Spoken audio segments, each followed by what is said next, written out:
Hello, my YouTube family, and welcome to another bonus episode of Terror Radio Podcast. If this is your first time joining me, then welcome. This is a podcast dedicated in bringing you the best of horror and thriller, old-time radio broadcasts, as well as original stories. I'm your host, Keith, aka The Radio Show Nerd, and this evening I am featuring two radio plays that were first broadcasted, or I should say that I first broadcasted on one of my original Halloween shows of last year. So, without further ado, this is Terror Radio. The two radio programs highlighted tonight are Dark Fantasy and The Weird Circle. Now, a quick rundown on both series. Dark Fantasy was an horror anthology series, and it debuted on November 14th, 1941, and concluded on June 19th, 1942, and ran on NBC.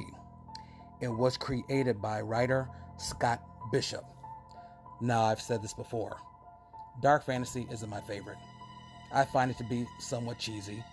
The acting is over the top, if you will, but it's still very entertaining, and I do enjoy the radio play that's featured tonight, and it is entitled Demon Tree, and it first broadcasted on December 12th, 1941.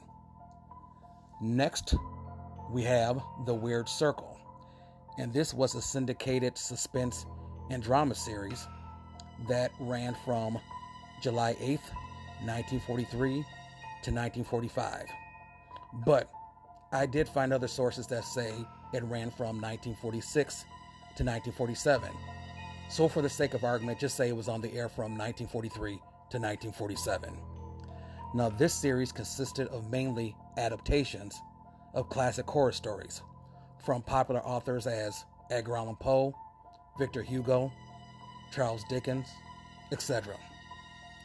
The radio play tonight is entitled The Thing in the Tunnel, and this is an adaptation of the short story by Charles Dickens called The Signal Man, which was first published in 1866. The Thing in the Tunnel first broadcasted on March 4th, 1945. So, you know the drill. Sit back, turn down the lights, and listen to Demon Tree, followed by The Thing in the Tunnel.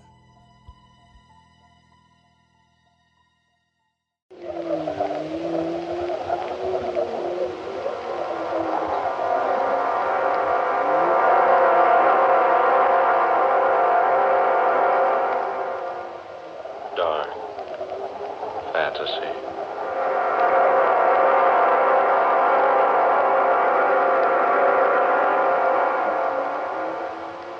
I am the spirit of the demon tree.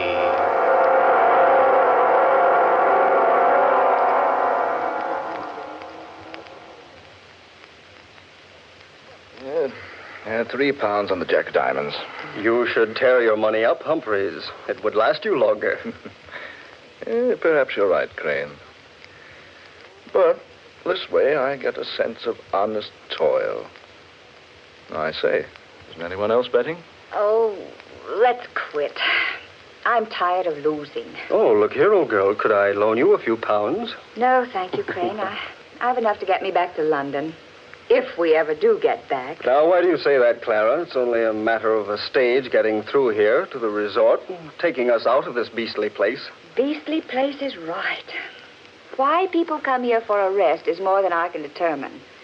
Honestly, I've never spent such an uncomfortable week in all my life. Well, think of me. I've been here 3. So have you, Humphreys. Oh, look here, you two. It's 3 o'clock. And they're expecting the stage around 8 tonight. What do you say the three of us go for a bit of a walk through the forest? I say, why not?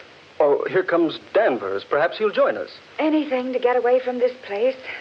Good afternoon, Danvers. Greetings, good people. I take it you're no happier than when I left you a while ago. Oh, the place is as gloomy as a morgue. We've just agreed to take a walk in the forest back of the inn.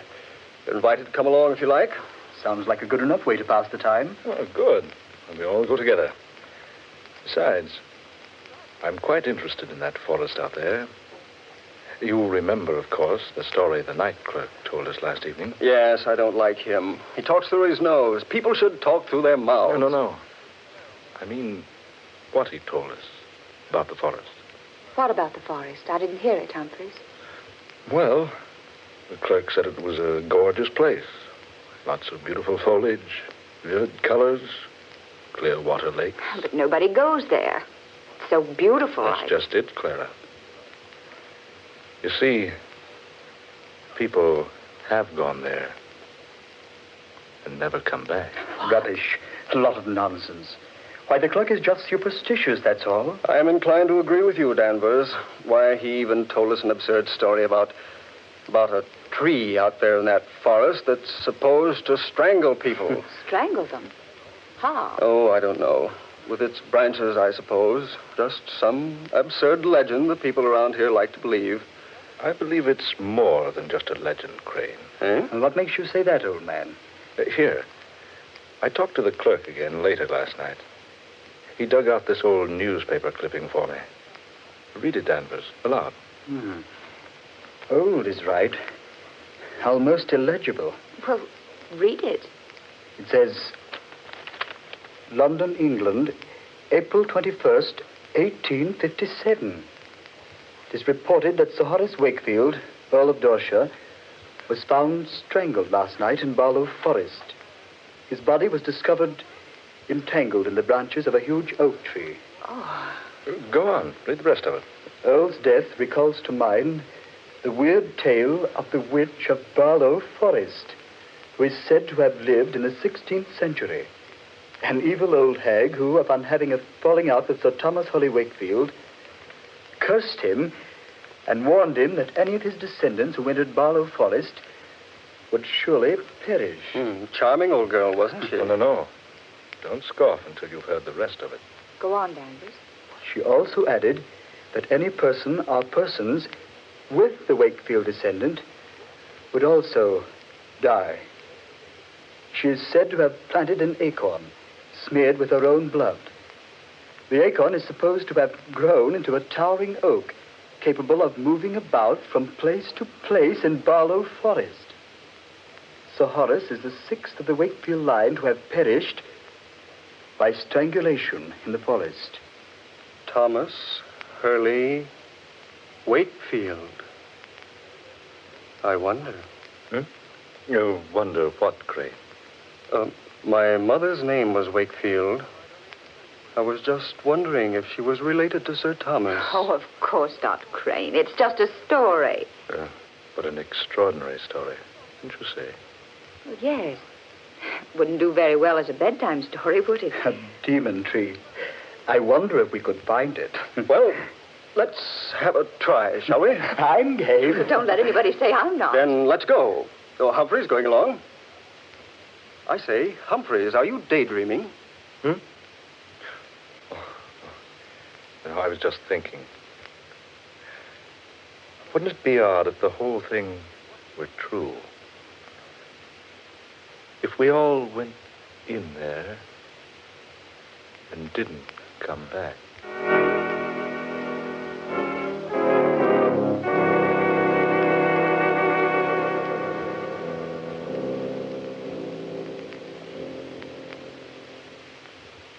Well, do you gentlemen see any way we can get into that forest? It's as dense as Father Time's beard. Doesn't seem to be an opening anywhere. I think we can get in over here. Oh, all right. Coming, Danvers. There seems to be a footpath over here. Only one along this line of the forest. There, see? Oh, yes, you're right. Come on, I'll lead. We'd better remember the way back. It would be hard to get out of here if we didn't know where this opening is. Don't worry, I'll remember it. I'm good at landmarks. Go ahead, Clara. I'm right behind you. I say, do any of you feel that? Feel what, Danvers? The chill. I feel like it's 20 degrees colder in this place I feel that way, too. So do I. No, it's naturally cooler in the woods where the sun doesn't shine. But not this much cooler. I don't like this place. I'm for going back to the inn. Oh, let's get on ahead a little ways. I say, it is pretty in here. Pretty or not, it gives me the creeps. It isn't the kind of cold caused by climatic changes. What was that, Danvers? I said it's a different kind of cold. It's the kind that creeps up your spine when some evil comes over you. Oh, now, Danvers. You're just letting that newspaper story play on your mind. Wait a minute, eh? Look! That tree there in front of us. It looks like a human giant. Jove! You're right, Danvers. I could swear it moved just a moment ago. It did move. I saw it, too. That's the strangest looking tree I ever saw. Look at that bark. I wonder if... Crane! What's wrong, man? I just touched the bark of that tree and it didn't feel like bark at all. What? No, it felt like human skin. Here, let me feel it. By heaven, it's true. It does feel like skin.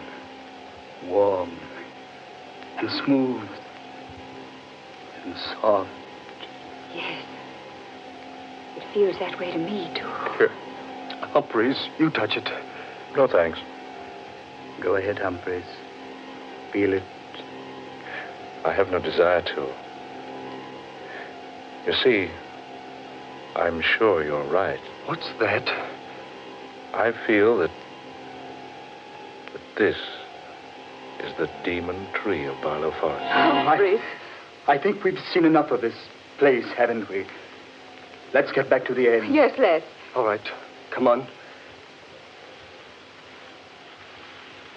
I say, wait a minute. Have you noticed how dark it is? All of a sudden. The sun's behind a cloud, probably. It's impossible to see the sky through this foliage. It is darker. I can hardly see where I'm walking. Are you quite sure this is the right way? I don't remember this clearing. I don't either. Wait a minute. By heaven, this isn't the way. It must be. We're on the path, aren't we? No. No, I don't think we are. It's so dark. Do any of you have a flash? I certainly don't remember this clearing. I think... What was that? What was what, Crane?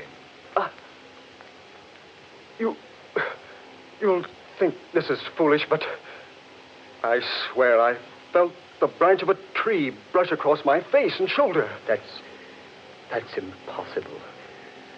There's not a tree within 50 feet of us. But I felt it, I tell you. It rustled like a branch covered with leaves, and yet it felt warm and soft, like human flesh. Crane, are you sure? Yes, look, we're lost here. It's dark as night, right in the middle of the afternoon.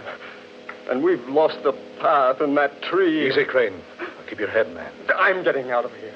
I'm not going to stay here and be murdered. Crane!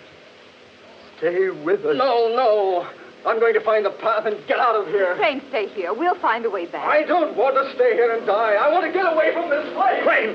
Don't be a fool! Crane!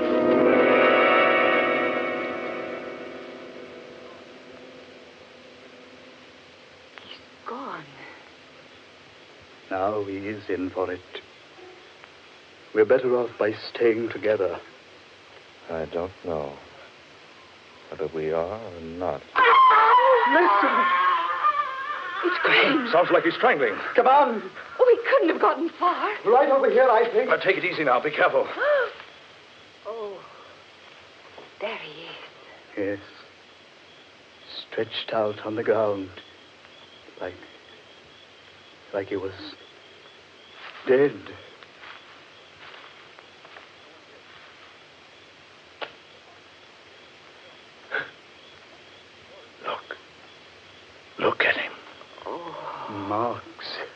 on his throat, like hands would make.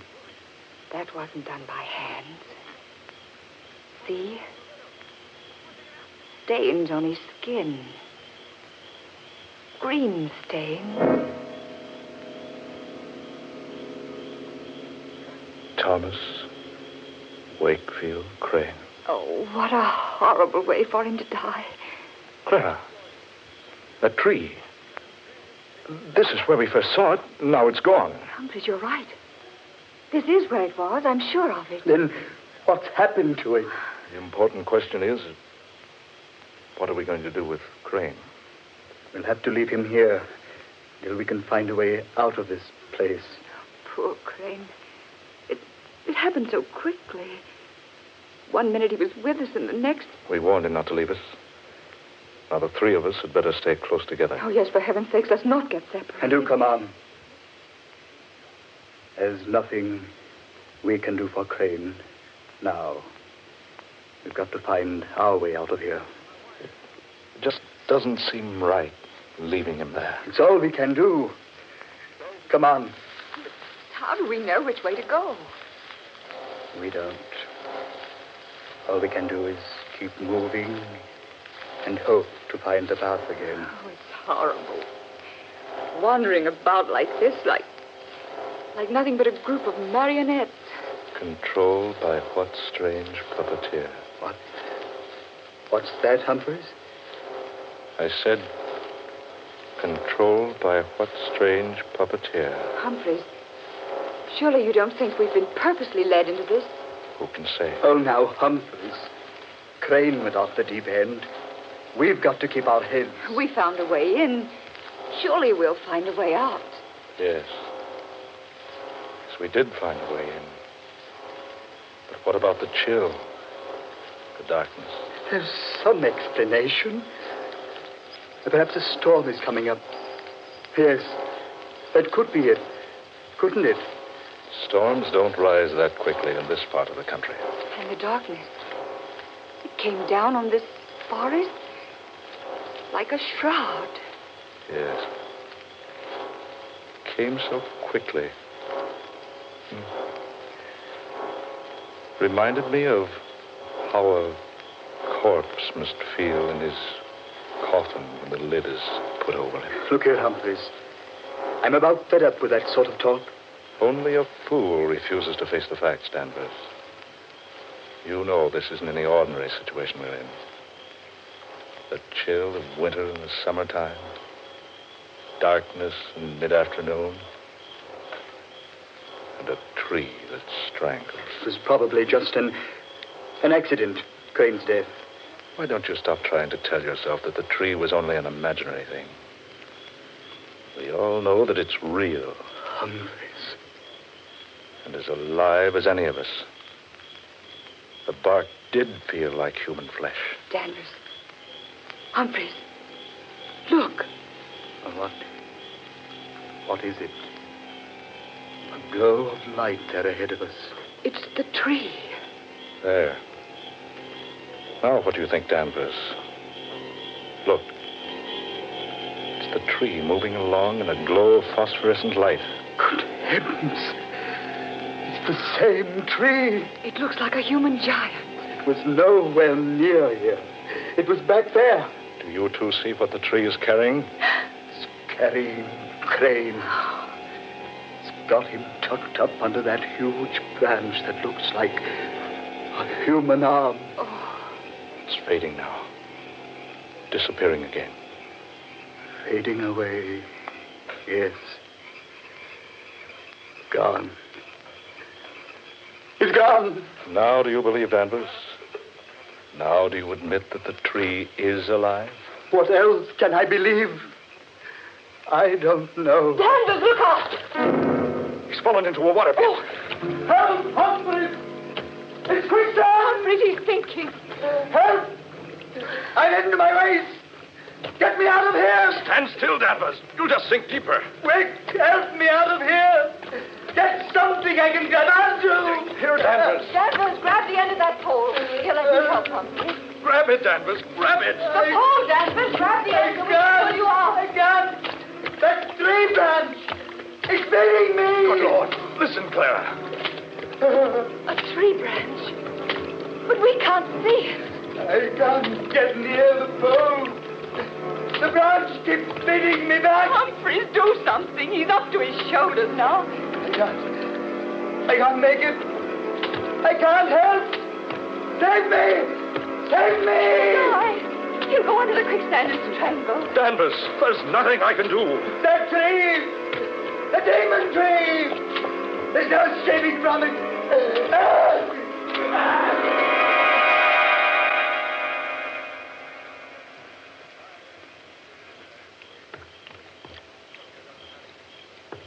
He's gone. Poor devil. Didn't have a chance. Humphreys, we've got to get out of here. We're all doomed. It's the Wakefield curse. Clara, stop it. It is the curse. We're helpless. There's nothing we can do to save ourselves. Clara, stop it. Humphreys. Now, we can't give up. We've got to find a way out of this place. Follow me. Be careful where you step. Whatever happens, keep your head, Clara, for heaven's sake.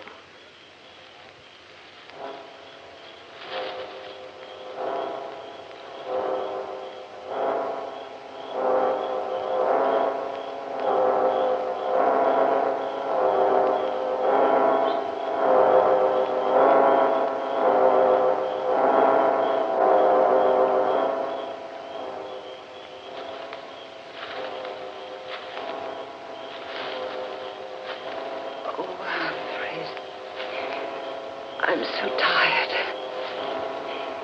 We've walked for hours. I say, it's getting a little lighter. Clara, up ahead there. Isn't that a path? What? Oh, you're right, Humphreys. It's the path we came in on. And look, there's an opening through the trees. Yes, I remember the landmarks. Oh, thank God for the light. Come on, Clara. Out of this place. There's nothing we can do for Danvers or Crane now.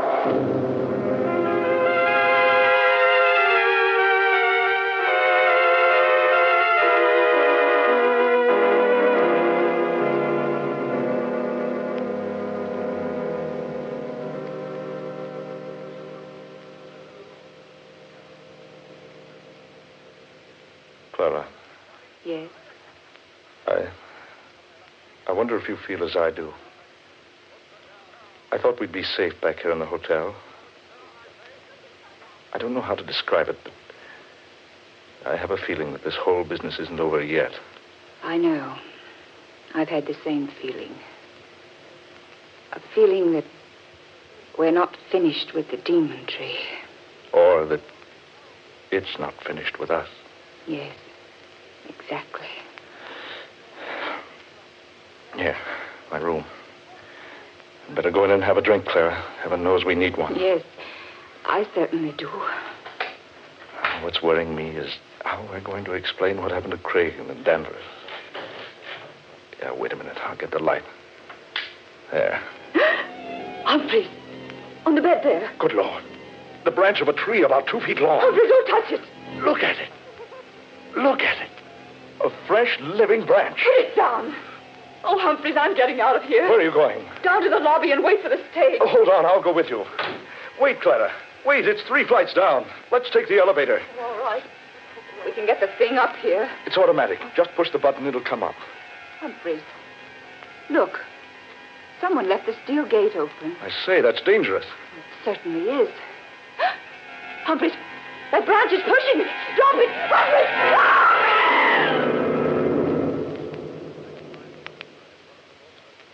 Good Lord. Clara. Clara. That branch.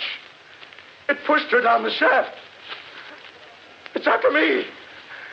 Get away. Get away. Help me. Help me, somebody. The tree. The demon tree. It's choking me.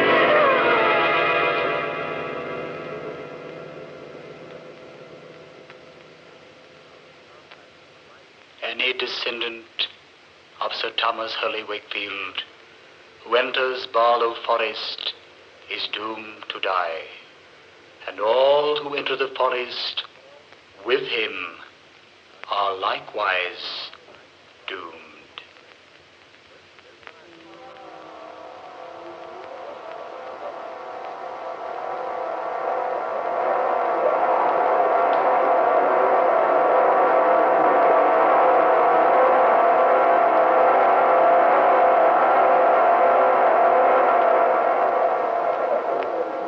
Dark fantasy.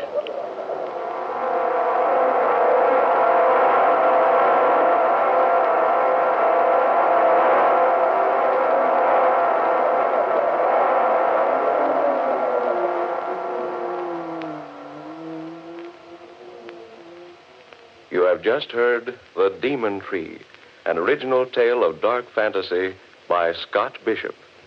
Tonight's cast included Eleanor Naylor Corrin as Clara, Ben Morris, who was Humphreys, Garland Moss took the part of Danvers, and Murillo Schofield was heard as Crane.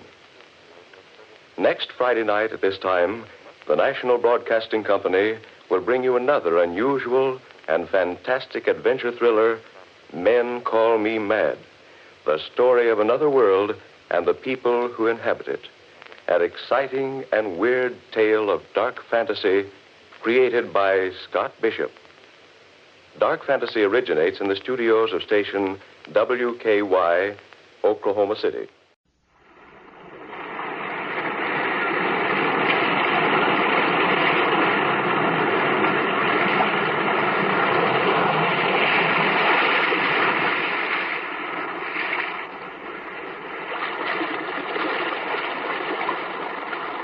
The weird circle. In this cave by the restless sea, we are met to call from out of the past stories, strange and weird. Bellkeeper, toll the bell, so that all may know we are gathered again in the weird circle.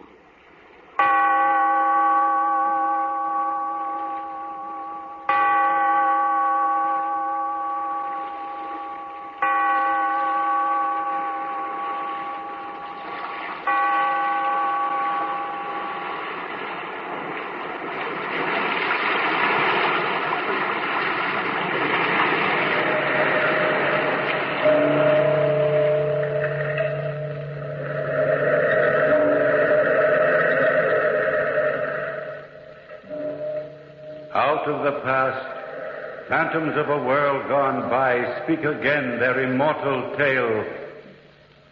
The Thing in the Tunnel.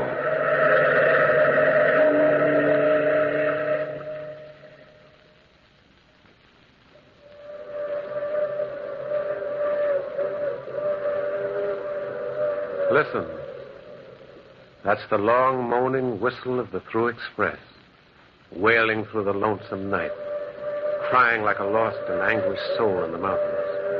Listen to it. I've heard that mournful crying for 10 years, and each time it reminds me of McGregor.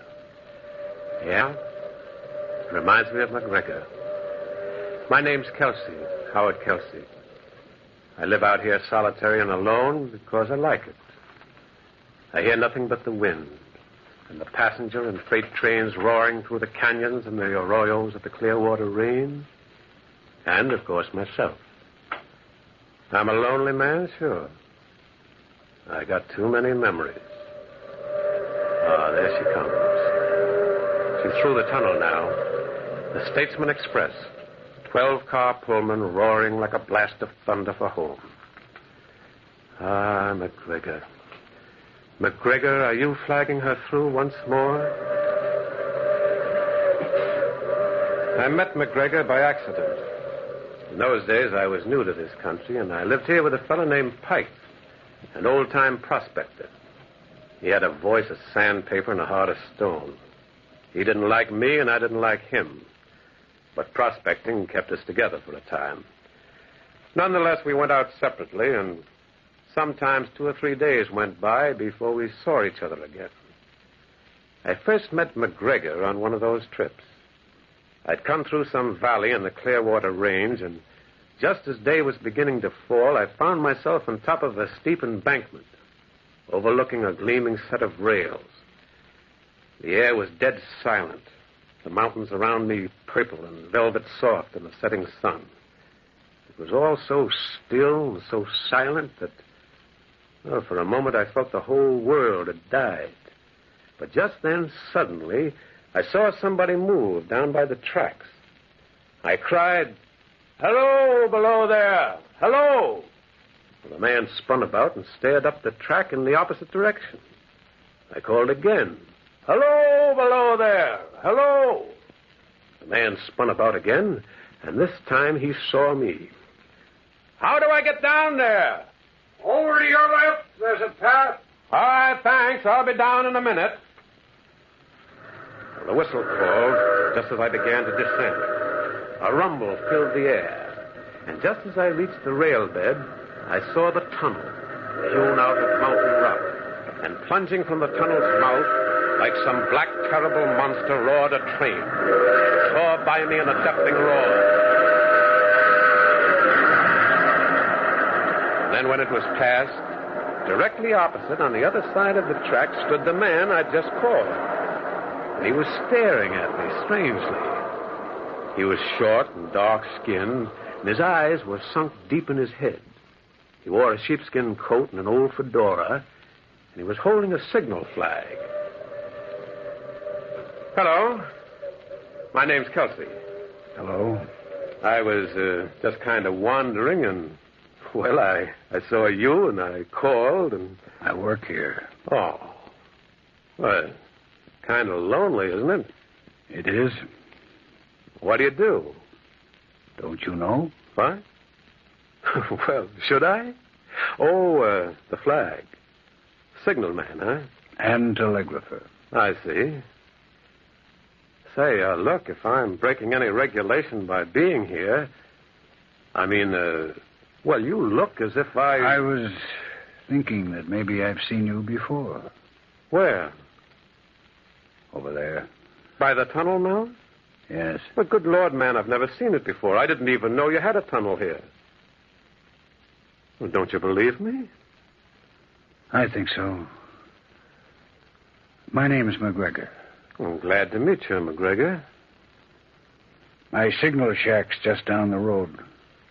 I've got some coffee inside. I'd be glad to share some. Like you said, it's lonely here. Very lonely.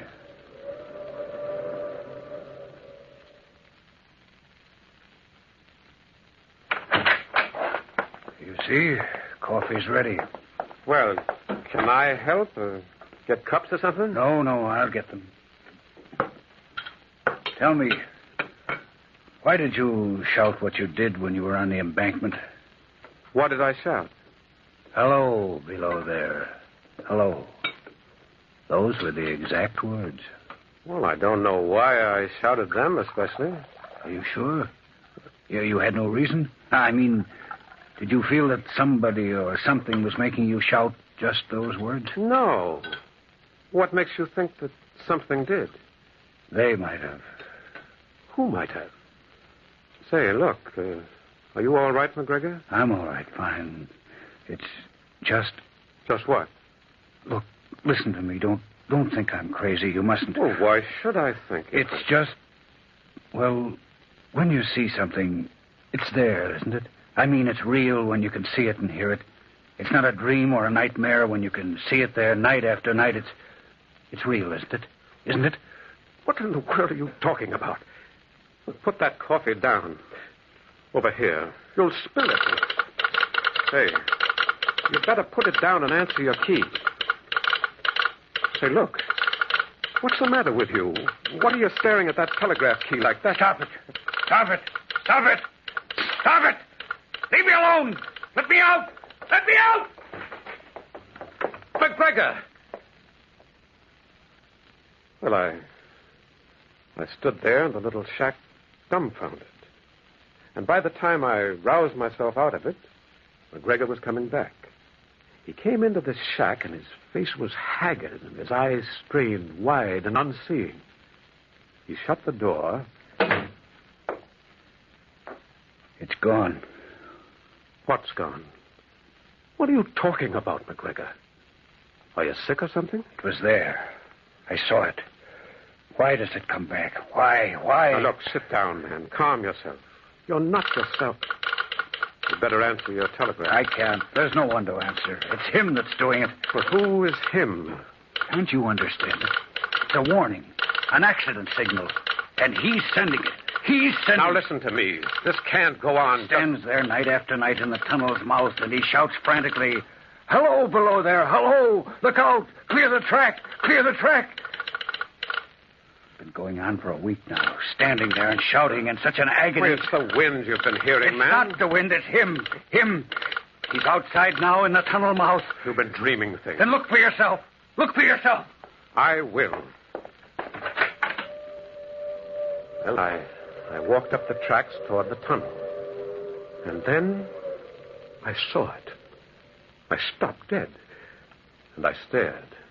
And there, standing in the tunnel's mouth, wrapped in an eerie radiance, stood a figure. I could see him clearly. One hand waving frantically, and the other hiding his face. And I could hear his voice, like something out of the tomb, pleading. "Hello, below there. Hello. Look out. Look out. Clear the track. Clear the track." And again that train whistle moaned amongst the hills. And all the time I watched him, he stood there waving, dressed in what seemed to be a short coat and a beaver hat. "Look out. Clear the track. Clear the track." McGregor!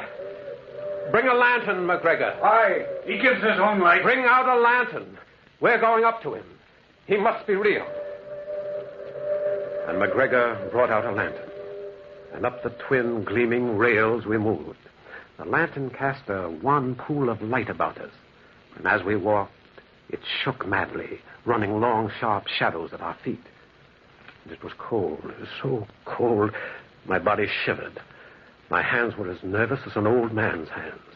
And now the voice of the thing in the tunnel got louder and louder, and it was sepulchral, hollow-sounding, and torn with grief. "Look out! Look out! Look out!" McGregor, do you know him? Do you know him at all? No, he's not real. All week he stood there and called. "Clear the track. Clear the track." He's waving his arm in such a frenzy. He's warning me. He's warning me. But of what? "Hello, Of what? below there. Hello." When we are close to him, seize him. Yes. Seize him. I'll seize him. Stop it, McGregor. Do you hear me? Stop. Yes, I'll stop. Pull yourself together, man. We'll be near him in a few moments. I'll try. That whistle. Where's that whistle from? No train's due now. McGregor. What? Are you ready?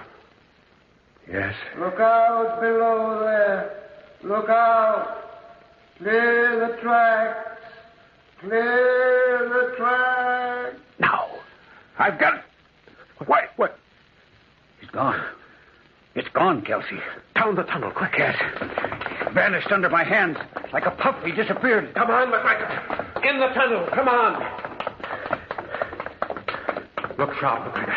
He must be in here. He couldn't disappear like that. The dead can. The dead can. Stop it, McGregor. Now look about. Do you see anything? You won't find him. You won't. He's not real. You won't find him. You won't. He's dead. He's a ghost, a specter, a vision of death. He's the dead trying to warn me. But of what? Tell me of what? Of what? Of what? And we did not find the thing in the tunnel. After a while, we went back to the signal shack. McGregor, I said. Yes. How long have you worked here? Some 6 months. Why? What brought you to this? I needed a job, and there was one here. The other signalman before me was killed. Killed? Yes, a train caught him. Captain Beaver, that was his name. What? Eh? What was his name? Captain Beaver. That's what they called him, and I can't... What's the matter? Didn't you notice, McGregor? Notice what? His hat. The thing's hat. What about... Kelsey? Yes, McGregor. It was a beaver hat. A beaver. He's there again. I'm going outside. Wait, the lantern. I want to see. "Hello, below there. Hello. Clear the track. Clear the track. Look, McGregor. Look, his hat. It is, Beaver. I never noticed. Look out. Look out. Then it's him. The other signalman come back from the dead. But why? Why? What's he trying to warn me of? Tell me, Kelsey. Tell me. What is the dead trying to say?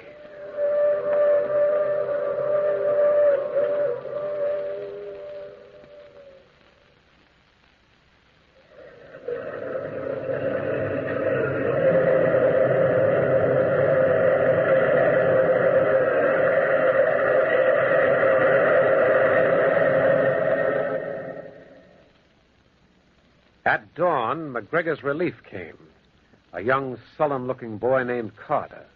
They both used a sleeping shack a few hundred yards away from their station, and it was to this shack that McGregor took me. Well, after a while, I fell asleep for, I don't know how long, until... Kelsey. Kelsey, wake up. It's time. Wake up. What? What is it? What's the matter? It's time for me to go on. Oh, I feel as if I only just fell asleep.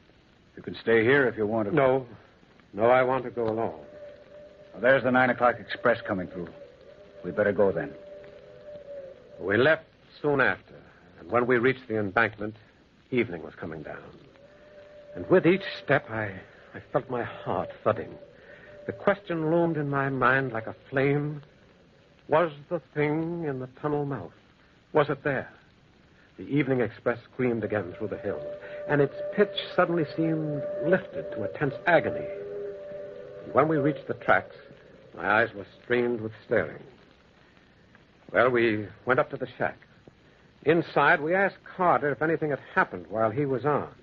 Nope, he said, as dull as ever. He shook himself into a heavy Mackinaw and said so long and walked out. We heard his footsteps fading. We listened to them as if they were the last living sounds we'd ever hear.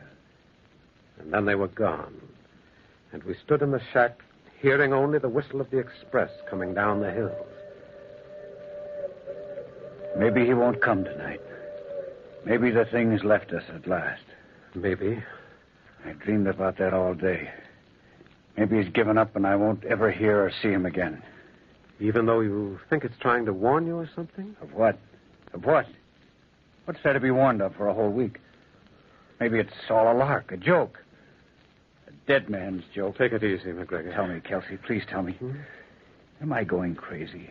Maybe I'm seeing and hearing all this in my own brain. I can't tell anymore. I can't. I'm so tired. It would be pleasant to escape, to forget. If I am going crazy... McGregor, stop it. If you're mad, then so am I. I've seen the thing. Then what does it want? What does it want? There. There, it's him. It's him again. He's outside. He's come back. McGregor! I raced out after him. He was standing there between the glistening rails. And in the tunnel mouth, wrapped in its unearthly radiance, stood the thing, waving and calling. Clear the tracks. Clear the tracks. And then I became aware of the faint rumble of a train. The express. McGregor, get off the tracks! Get off the tracks! Clear the tracks. Clear the tracks. I seized McGregor and I pulled him off. And it was just in time. Like an incredible, fiery-eyed monster, the express engine roared out of the tunnel mouth.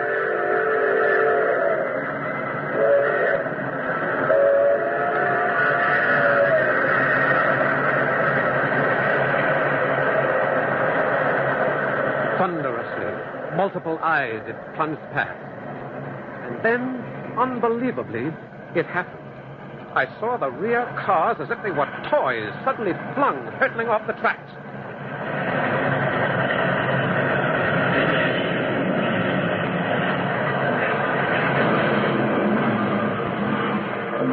A fearful grinding and crashing filled the air. And along the embankment there was a turmoil of twisted steel and fire. A sheet of flame leapt up. Smoke poured in billowing clouds from the terrible wreckage. And it screamed. The night was torn with the cries of the injured and the dying. McGregor, get me a telegraph. Call for help. McGregor! McGregor! So this is what it was warning me about. Will you get to your key? There are people dying. Look, Look, in the tunnel mouth, Kelsey.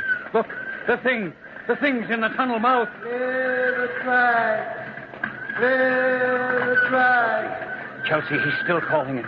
He's still warning me. This wasn't it. There's something else. There must be something else. With the first sign of dawn, it disappeared, faded. And with the first sign of dawn, full emergency aid reached this lonely station. We worked all through the night and early morning. And it wasn't until mid-afternoon that McGregor and I parted company, he to his shack and I to mine. We promised to meet again soon, but it was some 4 days before I saw McGregor again. One morning, I heard some rapping on my door. Come in. McGregor. Hello, Kelsey. Come in. Shut the door. He's moved, Kelsey. Moved? The thing. He's moved. He's no longer in the tunnel mouth? No. It's left it. Good. Is it? Well, isn't it? The thing's not in the tunnel mouth anymore. It's gone. Isn't that? It's not gone, Kelsey. What do you mean? 2 nights ago, it moved. I don't understand, McGregor. I don't understand it myself, Kelsey. But 2 nights ago, it wasn't in the tunnel mouth. It appeared further down the tracks. You mean? I mean it appeared closer to me. And it waved and called to me from its new position. Last night, it appeared even nearer in another position. But why? Can't you understand why? It's frantic, Kelsey. Frantic. It can't get me to understand what it wants to warn me of from the tunnel mouth, so it's coming closer. Maybe its time is running out, getting shorter. Well, maybe it was only an illusion. Is the thing itself an illusion? No. I tell you, it's trying to reach me to tell me something, Kelsey. You mustn't go back. That's just it. I mustn't stay away. I mustn't. You've got to stay away. Can't you see? Maybe what it wants to tell me will ease it. Maybe it's an anguished, damned soul, and I can free it. I don't know. Maybe it's about a different accident. Or what? Or maybe it's about myself. Maybe it's a message to me alone. Maybe that signalman's come back from the grave just for me. I can't go away. I can't. I've got to wait until it reaches me, until I understand, until I know. And in the falling dusk, we came down the embankment, hearing at the same time the first signalings of the Northwest Limited, the Statesman, winding through the Clearwater Range. We relieved Carter, and after he had gone, we sat down in the shack. Somehow, this night felt uniquely strange. Later on, I knew why. Kelsey, I have a brother back east. Huh? If anything should happen, let him know. I'll write his address. Now, stop that nonsense, McGregor. It's not nonsense. I feel it tonight. There's something... You'll let him know, please. You will, won't you? Well, this is foolish. All right, I will. But nothing's going to happen. That's the Statesman. It's in the canyon now. I wish I were on it. Going past, never stopping. I wish... Kelsey. Yes? Why don't the dead lie still? Haven't they had enough of living? What insane desire drives them back again? If you don't leave off these ideas... The telegraph key's all right, isn't it? Why? See if the key's all right, Kelsey. Try it. Tap it. Now, McGregor... No. See. He has to be able to reach me. If the key's not working, how can he? Tap it. Well, all right. There. It's fine. It works fine. And it's strange. Where is he? Where are you going? Outside. I've got to see. Now, will you please come? Something wrong, I know. I've got to reach. I've got to... McGregor! McGregor, the key! Signalman. Captain Beaver, where are you? It's I, McGregor. Where are you, Signalman? He was calling the thing. And all at once, I was seized with terror. I ran out. There in the moonless night, I saw McGregor walking up the tracks, moving slowly, calling, walking like a lonely, bewildered hunter in the immense starry night of the mountains. Where are you, Captain Beaver? I'm coming. Where are you? But something was wrong, because the thing was not visible. Even McGregor was aware of it. He halted uncertainly for a moment, his head turning in all directions. Can't you find me, Captain Beaver? McGregor, looking for you. Is something wrong? Tell me. What should I do? Tell me. The train, McGregor! The train! and then suddenly, as if it were a trick of magic, the air flared luridly beside McGregor, and the thing stood there. McGregor touched it. Captain Beaver. Captain Beaver, I'm here. What is it? Tell me. What are you trying to tell me? Look out! Clear the track! Clear the track! And again the whistle blasted the air. I saw McGregor staring fixedly, face to face with the thing, as if he were listening. I saw the thing waving and shouting, but all at once I did not hear its words. And I knew that it was speaking to McGregor. Now I know what the thing was trying to warn McGregor of. And McGregor knew it, too. He found it out too late. The train and his own death. I saw McGregor's face contort with horror as he listened to the thing. And then suddenly he spun around, staring wild with fear at the tunnel. And plunging like a cyclopean-eyed monster, the train roared down. The whole picture in that moment burned into my brain. The thunderous locomotive, McGregor transfixed with horror, and the eerie gesticulating thing. And then the engine was upon it.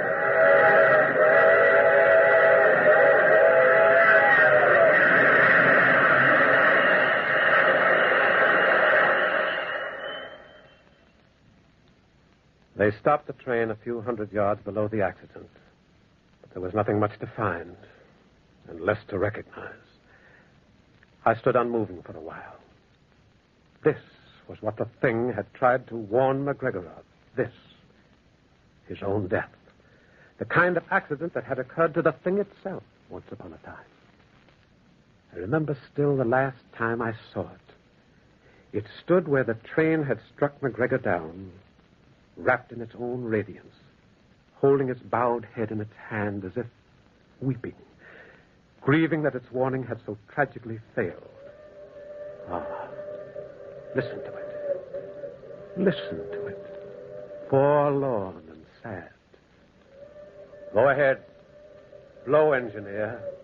Blow. Lament for McGregor. Sorrow for McGregor. Even the dead, the ghost of Captain Beaver, grieved.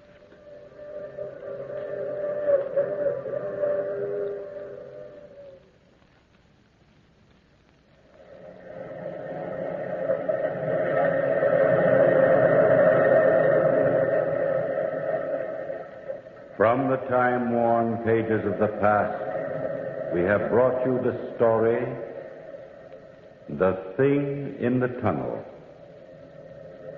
Bellkeeper, toll the bell.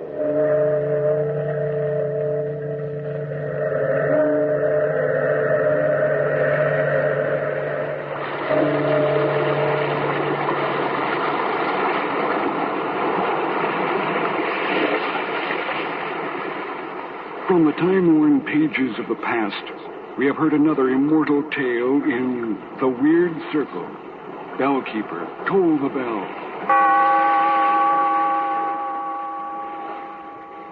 Be here in this lonely cave by the restless sea once again next time for another immortal tale in The Weird Circle.